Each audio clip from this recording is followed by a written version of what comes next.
Выражение любви. Единственное число.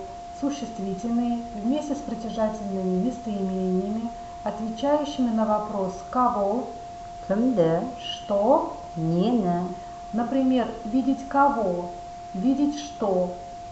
менің машинамды, Видеть что? Мою машину. менің әжемді, Видеть кого? Мою бабушку. сенің балаңды, Твоего ребенка. сенің әжеңді, Твою бабушку. сіздің балаңызды, Вашего ребенка. сіздің әжеңізді, Вашу бабушку. оның апасын, Его сестру. оның әжесін, Ее бабушку. Множественное число.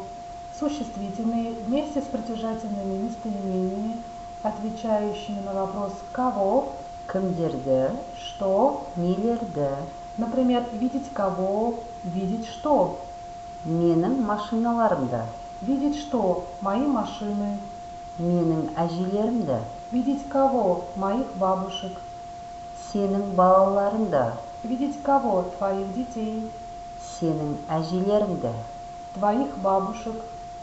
сіздің балаларыңызды, Ваших детей. сіздің әжелеріңізді, Ваших бабушек. оның апаларын, Его сестер. оның әжелерін, Ее бабушек. Единственное число. Существительные вместе с притяжательными местоимениями, отвечающими на вопрос «кого?», кімді, «что?». нені, Например, видеть кого? Видеть что? біздің отбасымызды, Видеть что? Нашу семью. біздің әкемізді, Видеть кого? Нашего отца. сендердің балаңды, Вашего ребенка. сендердің әжеңді, Вашу бабушку. сіздердің анаңызды, Вашу мать. сіздердің әкеңізді, Вашего отца. олардың апасын, Их сестру. олардың әкесін, Их отца.